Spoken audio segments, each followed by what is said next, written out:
Hi, welcome back to Lakeside Quilt Making Arts. My name is Dawn and I am on the journey of a lifetime. I am trying to learn all that I can about the arts of quilt making. And I'm kind of self-taught through the internet, for a little bit of reading, a lot of YouTube, a little bit of blog, mostly YouTube and books. Maybe I'm an anomaly, I don't know, but I'm just not a big blog reader. I love YouTube. Maybe it's because I'm so visual, like it really speaks to me whenever I'm hearing something and seeing it done and watching it take place too. So that's pretty much my classroom. So my objective with this channel is to be vulnerable and let everybody watch my experience, because I know there are thousands and millions of other people out there like myself wanting to learn, and I don't want them to give up either. If I can inspire somebody else to just buckle down, zone in, and just experiment, just spend some time with it. It doesn't matter how much time you have, move the needle a little bit here and there, and you will make progress and you will learn. And on that note, let me show you. I did my first little bit of applique. See if I can point right there. We're going to take a close look at that and do a little review. I was quite proud of this block whenever I got it done. And while I was doing it, I was extraordinarily proud of it. While I was editing and watching myself, however, I saw a couple of things that I thought I might want to address those things. So let's take a look at this a little bit closer and just do kind of, what do you call it whenever a football player or some kind of athlete is watching the playbacks, whatever that's called. I'm not a sports person, but let's do that. It is thundering outside, friends, and it's dark. It's like only 2 or 3 in the afternoon, and it is so dark outside. Okay, so first things first, I had talked about how I was going to go back and put a stitch here, and I'd forgotten to do that, so I knew I had to revisit this block anyway. Oh, post-game analysis, is that what they call it whenever they go back and watch their videos? And also I noticed while editing that this didn't get secured. This corner didn't get secured. So I bet you if I look around there might be some other things too. If I notice those 2 things while editing the video, then there might be some other things as well. Most likely there is. Now I was already concerned about the little points that happened here and then how this didn't get rounded. Like, I don't know why that's not rounded. But that's beside the point. That doesn't bother me. No plant, no bloom is, perfectly balanced all the time. Okay, but what happened here, one of the commenters on this video where this was talked about mentioned that, yes, I did good to cut here so that I could ease those corners in on the concave side. But on this convex curves here, you're not supposed to cut. You're supposed to ease it. The bias is your friend, that one commenter said. And that does make sense. And she mentioned that you should have like a 3/8 of an inch, I believe is what she said. And I can see where that would keep me from having my points. And she was concerned that with all the clipping I did that I might have jeopardize the integrity of my piece. Clip this thread while I'm at it. Well, good thing that I was already in my mind, like gonna come back and revisit this block, but for a different reason. Like, I was not happy with how flat it is. I really, in my mind, I think of applique as a textural part of a quilt. And this, it does have texture. I mean, there's some relief there compared to what you've got going on here, but not significantly more than what you've got going on with the other seams. So I was thinking that I might add some texture. Number one, I gotta make sure I get that, gotta make sure that I get that stitched down. Is that visible? Yes. I gotta make sure I get that corner and then this piece here stitched down. And then based off that one commenter putting some question in my mind that the integrity of this piece might have been compromised because of all the clipping I did, maybe when I come back behind and I do some other treatment here, whether that's embroidery work on top of it or it's another bit of stitching, maybe I come back and I do zigzag. I think that would be really pretty. You could make this look real attractive by doing some basically a satin stitch, you know, a zigzag that's just so tight that it's basically a satin stitch all the way around. That could be pretty, but then I think I'd want to work with complementary or contrasting colors. Like this pink that's right here, that might be nice to put around here. Or this rusty orange might be nice. And here, the green, the dark green, or this medium green would be nice here. And then maybe put in a leaf that is just embroidery. You know, it's just an outline of a leaf, just with your stitching, but there's no fabric in that leaf. So those are things I was thinking about doing anyway. So I've got a mental note that I will come back to this one.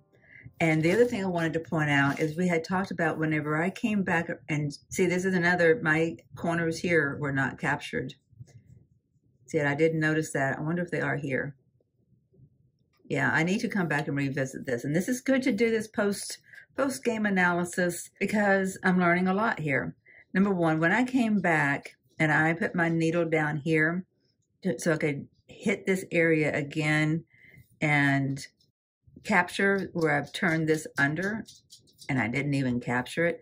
And I talked about how when I did that, I was taking bites that were not in sync with the bites that were already there. So I was going to have bites that were close together. You know, they're kind of doubled up. And I actually kind of like that look. I kind of wish it was like that all the way throughout. And I could easily do it, right? Just start at a different point and then sew. Now, so I know I need to come back and work on this one. But before I started another one, I wanted to go back and look at this one and do that and share that information with you. That I learned a lot, and that's fabulous. It's good to learn a lot. I mean, it can be easy to get discouraged because I was so proud of myself, you know, and then to take a look at it and realize, oh, I really didn't do that very good. I really didn't do a good job. Oh, I had mistakes. Oh, I need to redo that. When I was so happy, I was happy. And that, because this still has room for improvement and needs more work, doesn't take away from that experience. So if you're new out there too, don't worry about it. It's part of the learning process. That's how we learn, right? I now know to treat my convex curves differently than my concave curves. I now know to, you know, remember to turn these under. And I know to check my corners whenever I've got when I'm working, especially working with a stitch that has 4 stitches before it takes a bite, that you can miss your corners really easily. And then to address your pieces that are overlaying, you still need to secure those. So there's a lot learned, but it is learned. I did learn. And that's the whole concept behind this channel, right? Is to learn the arts of quilt making. And I'm so excited to do that. I have been thinking about what to do here. And I need to look at, I have an embroidery book somewhere. I need to put my hands on that. It's about the variety of different stitches, embroidery stitches. And I'm thinking I might do some handwork.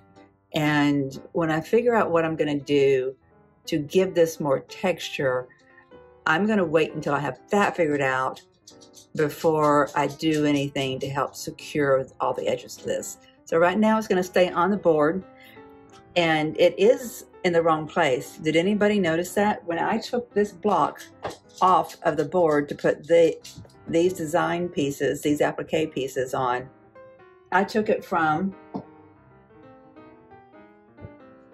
here. I don't know how well you can see that. Let me move the camera. So I grabbed it from here, directly across from this one. In my mind, that put it at the top, but that's at the top of its row, but that's not the top of the row.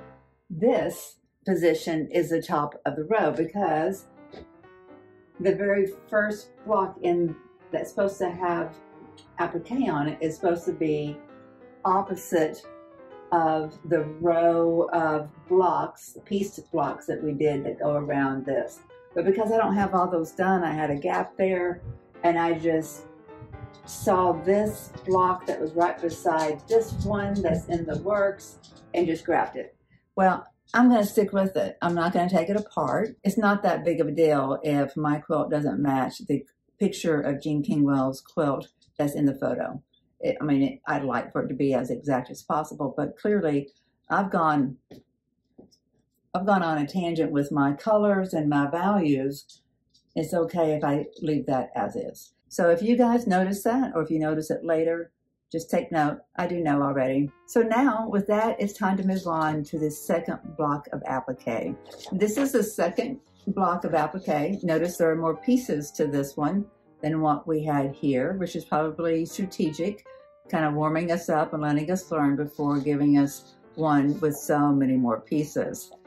That's okay. That's all good. I'm up for it. I really enjoyed this process. It's creative. And see, I enjoy the hand piecing too. And I enjoy the embroidery, and I enjoy all of it. I enjoy all of it. That's my problem. I want to do it all, and I want to do it all like now. And I want to, you know, not be a perfectionist at it, but I want to be my best at all the different things. And I want to keep on improving what my best is too. So it's time to make some design decisions on color, and to make sure I want this one to be underneath this one, or do I want to swap it out and put it here? I don't know. I need to think about that. The reason I don't just take this block and put it up here is because I was strategic about where I put, because all of my log cabins have, not all, a good many of them have some red rectangles. And I was kind of strategic about how I kind of dispersed them so they're not all on the right-hand side or left-hand side, and they're not all clustered together. And so I wanted this one like this. I might take another look at this, like, you know, kind of sit and stare at it for a moment to make sure before I just grab this log cabin and put this applique on it. So I'm going to do that right now. So you might notice that I have a block in the corner, whereas before that, or another one, I don't know for sure now, I had one there but did not have one in the corner because I'm missing one that I will get caught up on eventually. So I just wanted to make sure that I had a good disbursement of my red so I could know what to do for the missing one. And in doing that, I realized I really wanted red in the corner. So I took one that had red here. And notice how it's a long piece of rectangle of red, and it's facing, the red is on the outside edge, and then here it's on the inside edge. So that's another reason I got to pay attention to my orientation. Now, with that being said, I could swap out these two. Let me lower the camera a little bit. See how these two don't have any red whatsoever? I could swap this so that it's like this.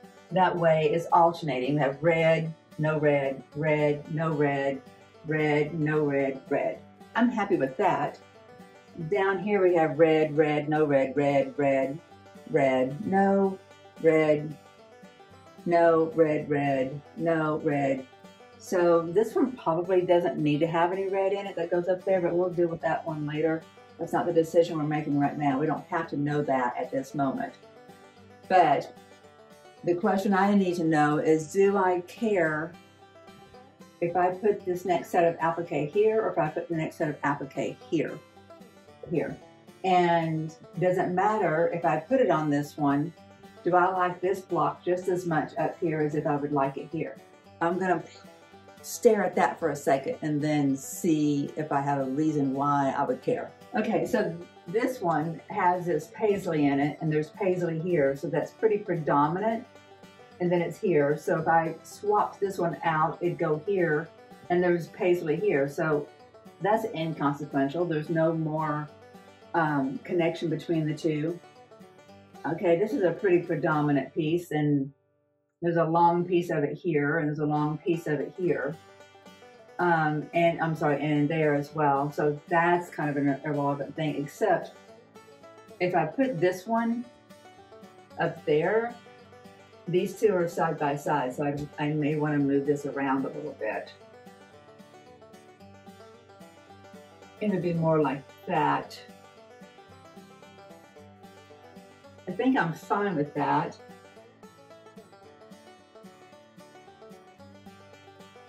Yeah, if I use this piece here, I want it oriented in this direction. So what I'm going to do is I'm going to go ahead and take this one, and I'm going to put the second set of applique on it.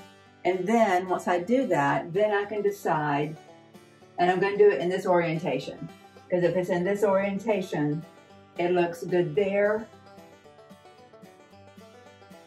and it looks good there.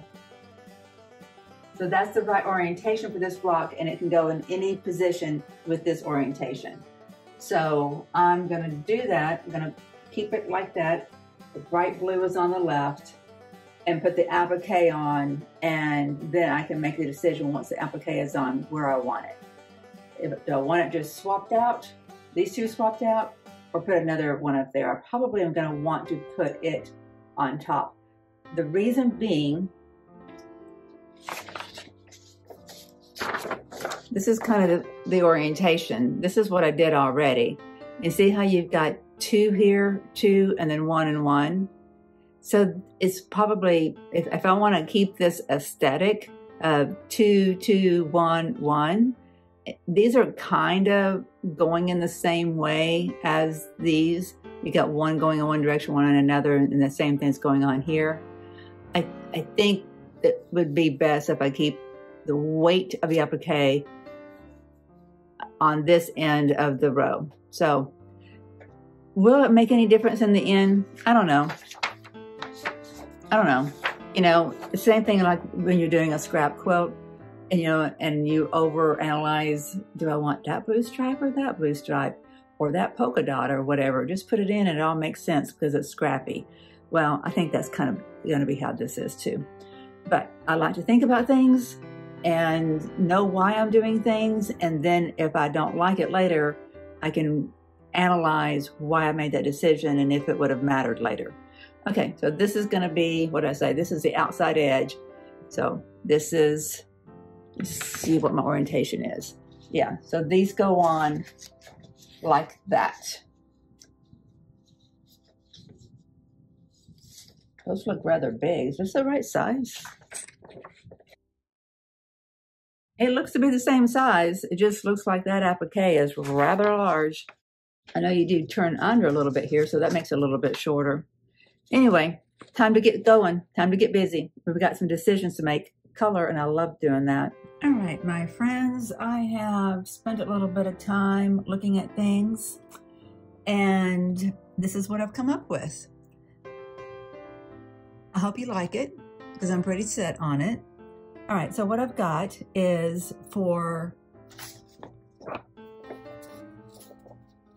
this one, you're gonna have two leaves, two rectangular leaves, and you don't really need anything that's cut on the bias significantly, because it's not much of a curve, hardly any at all.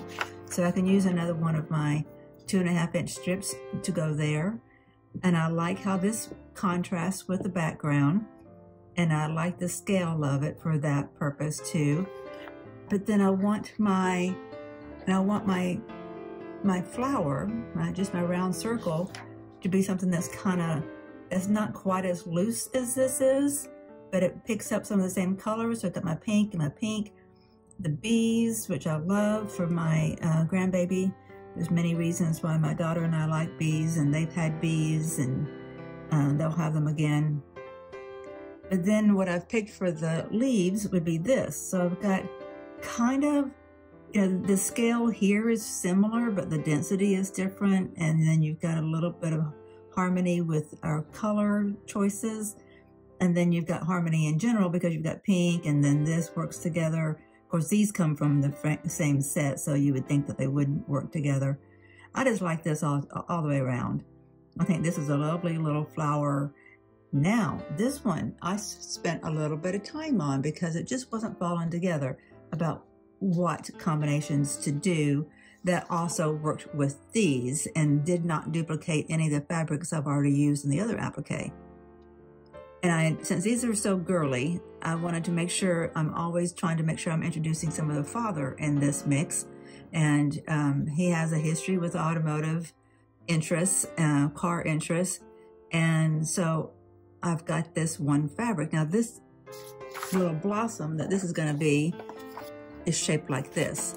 So I'm thinking I would fussy cut this a little bit, so where I'm either getting these nuts or getting some of the horizontal from these different tools. you know, I don't know. I'll think about that whenever I've got the template in hand. Another one that I might use sometime is this car fabric, and I could see where it would be really cute if this right here was fussy cut and put on there, but I don't like any of the cars that are facing, like any of the lengthwise cars are just too long for that template. I mean, this green one would be okay, but I don't like it so much. I really like, where did it go? I think the tools is the best thing to go with this stem and these leaves. And again, these leaves are more your normal shape. And it looks like these leaves would come off of this fabric, doesn't it? It's got that same burnt umber, mustardy color that's inside here. It's a little bit deeper than here. I like it. I think this is a good combination. I think it's all going to go well. It's going to be on the same log cabin as this, which is a lot more girly and a lot more, these are a lot more pastel and these are a lot more bold. But again, I think when we get the whole quilt done, I don't think it's going to really matter. I just like the fact that these work and then these work, and they're not like any of the others we've done so far. Oh my gosh, I completely overlooked one of the fabrics. This is a new addition to this quilt that I got when I was in Charleston. I forget, what is it called? The Granary? Is that where I got this? The Granary. I'm going to have to look that up to make sure that I'm remembering the name correctly. But anyway, this was an afterthought. I don't remember this being in my pile of fabrics that I had curated for this quilt. I'm really liking how all of this picks up all of what's going on over here. And it also picks up these colors, so I may just have to fussy cut something out of this.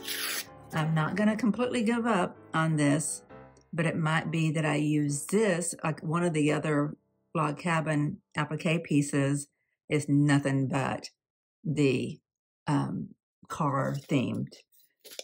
If I end up going all girly with this one. This is so cool. And it's got peacocks in it, and there are peacocks in our family. Yeah, my great-grandparents, which would be my grandbaby's great-great-great-grandparents, which is so wild to me, they used to have peacocks on their farm. Now, we only have a small, you know, we're only talking about something this big. So is there anything on this piece of fabric that is just this big that is going to look good? Any of it would look good. You know, do I want to just pick up this? Since some of the peacock is already chopped off, do I want to just get that right there? I think that would look lovely. I think what I need to do real quick is cut out this template and see what it looks like if I just have just that isolated. So bear with me for a second while this is, I don't know what material this is. It's some kind of textile that something was wrapped in, and I thought, I don't know what it's going to come in handy for, but I threw it in here into the studio.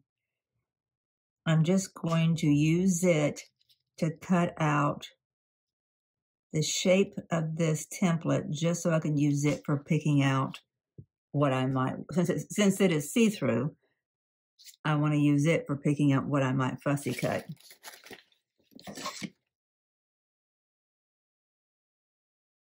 This doesn't have to be real exact, but it needs to be pretty dang close because, you know, we're doing this as an exercise to cut out the right item on this fabric.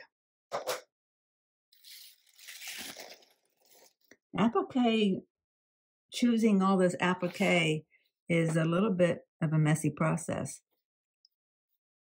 My table's got a lot of different things going on. See, that would look good if just that flower. That would look really cute. You can also just do that flower. There's no need to use this purpley fuchsia pink in there when you get all that red though, but you could do that. Just that orange or whatever that fruit is. Right there in the center. That picks up some of that fuchsia though, and I don't know that we need to do that. We could have a little butterfly. Which direction is that butterfly going? We could do the butterfly like that. Oh, that'd be cute. Cute, cute, cute. Yeah, we may need to pull from this because it really works exceptionally well with all this. It plays well with all these things.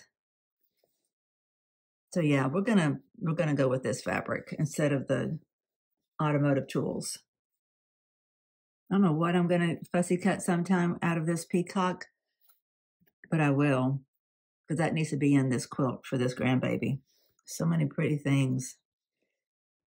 So it's not really a panel. What do you call this when it's got a repeat like this? This might make a really good kaleidoscope quilt fabric.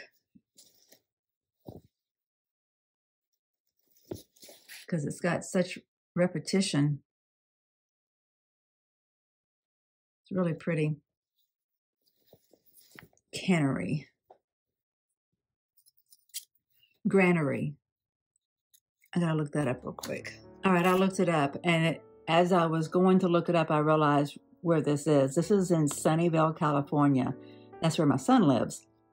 And so December of 22, I went to visit him, and we went to some quilt shops, and this is fabric that I got then. And that's why I didn't remember it. It was bought some time ago. All right, it is time to cut some templates. And that's gonna do it for this video, my friends. I hope that there's been something in this, gave you some food for thought, especially if you're new like I am. Just keep on doing, just keep on, don't let this applique, don't let learning a new trick like applique or machine applique or hand applique or any of the different techniques for doing that, don't let any of that hold you up. Just dig in and do it and be patient with yourself and be kind to yourself. No one's judging. Just do it. And productivity is better than perfection. Sure, do we want to be our best? Yes. But we got to be in motion in order to get there, right? So I hope there's been something in this that's been helpful, watching somebody else pick their colors, look at their fabrics. To me, that's eye candy that I can't get enough of. And I hope there's been a little bit of that eye candy for you in this video. In the next video, after this one, will be the Blockheads video. And I may introduce a little bit, depends on how the day goes, may get back to the template. So stay tuned. I may not wait until next Sunday to release the next Pick a Petal, because I really want to kind of get through all the appliques so I can get back to working on these blocks and get those done too. All right. Have a good day. See you soon. Bye-bye.